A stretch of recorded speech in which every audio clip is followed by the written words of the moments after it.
ఎవరది? ఫాదర్ని కలవాలి. ఎందుకు? కౌన్సిలింగ్కి వచ్చాను. ఫాదర్, ఫాదర్ ఎక్కడికి వెళ్ళుంటారు? ఫాదర్, ఎందుకు రారుస్తున్నావు? కలవడానికి ఒక అమ్మాయి వచ్చింది. ఎందుకంట? ఫాదర్ని చూడడానికి ఎందుకు వస్తారు? ఏదైనా ప్రాబ్లం అయి ఉంటుందిలే. ఫాదర్కి 2 రోజుల నుంచి ప్రాబ్లం రా, పైల్స్ ప్రాబ్లం ఒకటి. డాక్టర్ దగ్గర అపాయింట్మెంట్ తీసుకున్నాను. ఆ అమ్మాయిని ఈ రోజు వెళ్ళిపోమను, రేపు.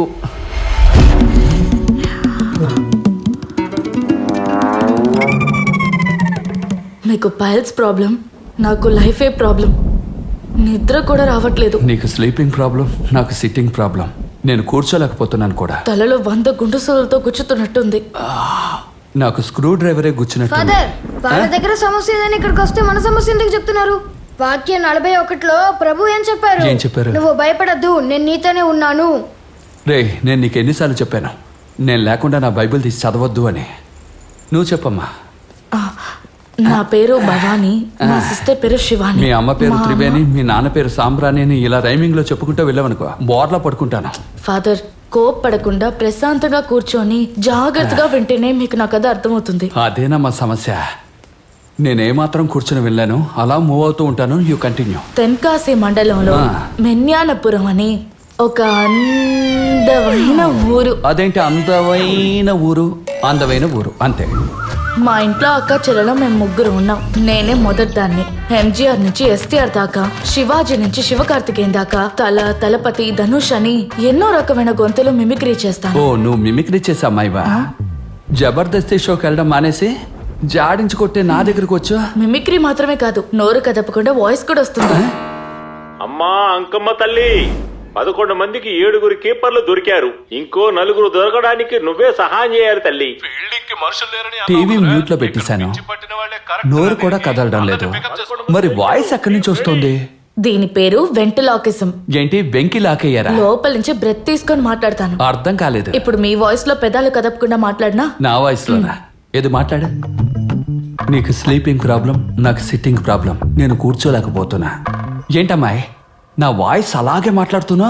మేడం, నా వాయిస్ లో మాట్లాడండి. రే, ఇదేమైనా స్టేజ్ ప్రోగ్రామా? నా వాయిస్ లో మాట్లాడంటున్నా? నువ్వు చెప్పమ్మా. ఒట్టేసి చెప్తున్నా, ఇది సైన్స్ ల్యాబ్ కాదు. మా ఇంట్లో ఉంటున్న నా సిస్టర్ శివాని రూమ్. రోబో 2.0 సినిమాల్ని డైరెక్టర్ శంకర్ కంటే తినే ఎక్కువ సార్లు చూసుంటుంది. రోబోటిక్ కాలేజ్లోనే చేరతానని మొండి పట్టి గోల్డ్ మెడల్ సాధించింది.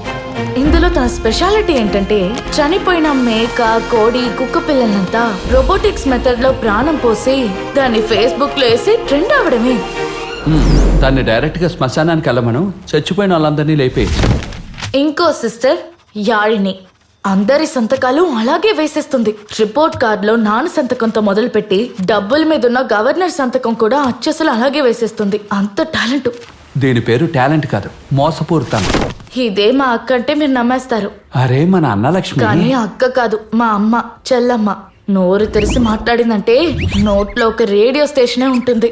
మిగతా వాళ్ళల్లా మాట్లాడే నువ్వు, చచ్చిపోయిన ఒకరిని డూప్లికేట్ చేసే నీ చెల్లెలు, దొంగ సంతకాలు చేసే నీ ఇంకొక చెల్లెలు, కుటుంబమే ఫ్రాడ్, ఫోర్జరీ చేస్తూ ఫైల్స్ లో బాధపడుతున్న ఫాదర్ దగ్గరకు వచ్చి క్షమాభిక్ష కోరుకుందామని వచ్చావు, అంతేగా?